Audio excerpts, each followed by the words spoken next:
ایک بادشاہ نے کسی بات پر خوش ہو کر ایک شخص کو یہ اختیار دیا کہ وہ سورج غروب ہونے تک جتنی زمین کا دائرہ مکمل کر لے گا وہ زمین اس کو الاٹ کر دی جائے گی، اور اگر وہ دائرہ مکمل نہ کر سکا اور سورج غروب ہو گیا تو اسے کچھ نہیں ملے گا۔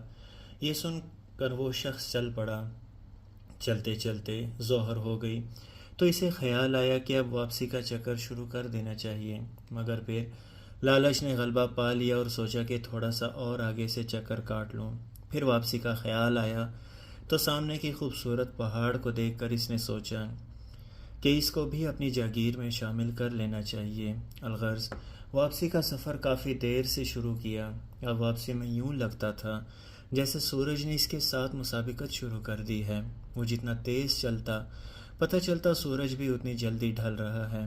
عصر کے بعد تو سورج ڈھلنے کی بجائے لگتا تھا کہ پگھلنا شروع ہو گیا ہے۔ وہ شخص دوڑنا شروع ہو گیا کیونکہ اسے سب کچھ ہاتھ سے جاتا نظر آ رہا تھا۔ اب وہ اپنی لالچ کو کوس رہا تھا مگر بہت دیر ہو چکی تھی۔ دوڑتے دوڑتے اس کا سینہ درد سے پھٹا جا رہا تھا، مگر وہ تھا کہ بس دوڑے جا رہا تھا۔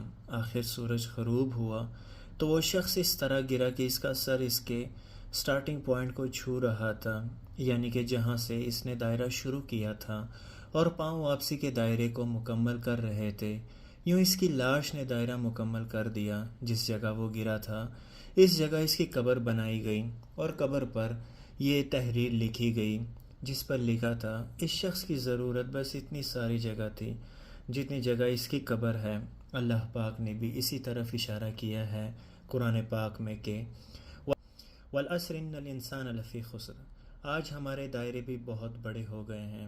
چلیے واپسی کی سوچتے ہیں اور موت کی تیاری بھی کرتے ہیں۔ دنیا کی مصروفیات کے ساتھ ساتھ موت کی تیاری ضروری ہے۔ یہ کوئی بہت بڑی بات نہیں، نہ ہی اس کے لیے ہمیں اتنے جتن کرنے ہیں۔ بس اللہ تعالیٰ کی طرف رجوع کرنا ہے اور حضور پاک صلی اللہ علیہ وآلہ وسلم کی بتائی ہوئی تعلیمات پر عمل کرنا ہے۔ اللہ پاک عمل کرنے کی توفیق عطا فرمائے، آمین یا رب العالمین۔ اللہم صلی علی سیدنا محمد وعلی آل سیدنا محمد وبارک وسلم۔